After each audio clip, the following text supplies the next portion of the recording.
Hi welcome to view point. సనాతన ధర్మ పరిరక్షణ కోసం పవన్ కళ్యాణ్ గారు నడుం బిగించారు.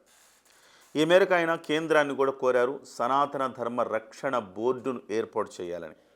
అలాగే ఇప్పుడు ఏదైతే లడ్డూకు సంబంధించిన వివాదం ఉందో, జంతు అవశేషాలు ఉన్న నెయ్యిని లడ్డూ తయారీలో వాడారన్న ఆ ల్యాబ్ రిపోర్టు నేపథ్యంలో ప్రాయశ్చిత దీక్ష చేపట్టారు పవన్ కళ్యాణ్ గారు. 11 రోజుల పాటు మొన్న ఆదివారం రోజు దీక్ష చేపట్టారు. అక్టోబర్ 2న ఈ దీక్ష పరిసమాప్తం కాబోతోంది.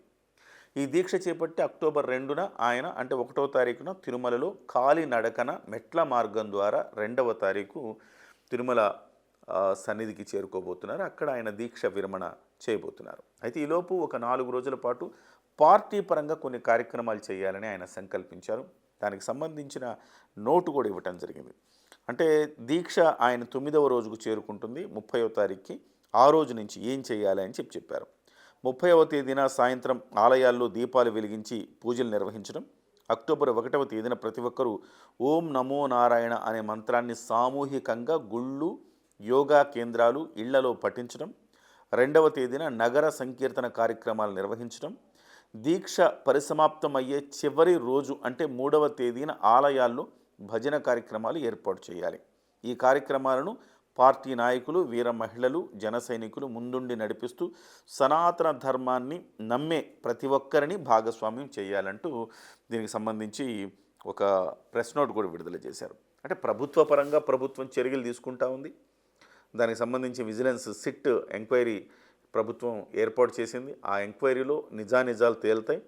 ముఖ్యంగా అంటే నిజానిజాలంటే ఆల్రెడీ నిజం తేలింది, ఇందులో జంతు అవశేషాలు ఉన్నాయని. కానీ దీనికి కారకులు ఎవరు, కారణభూతులు ఎవరు అనేదాన్ని తేల్చాల్సిన అవసరం ఉంది.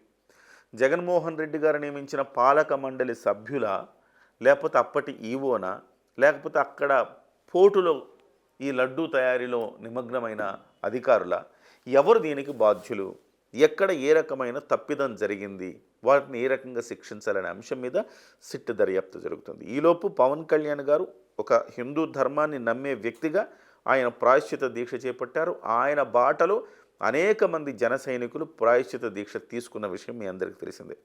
అందులో భాగంగా మొత్తం హిందూ జాతిని జాగృతం చేసి ఏకీకృతం చేసే క్రమంలో ఈ 4 రోజుల పాటు కార్యక్రమాలు నిర్వహించాలని పవన్ కళ్యాణ్ గారు నిర్ణయించారు.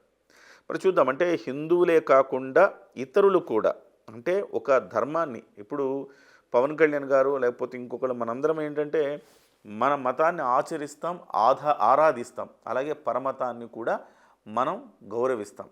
పరమత సహనం అనేది హిందూ ధర్మంలో భాగం. కాబట్టి పరమత సహనంలో భాగంగా అటు ముస్లింలు, క్రిస్టియన్లు కూడా ఈ కార్యక్రమంలో పాల్గొనవచ్చు.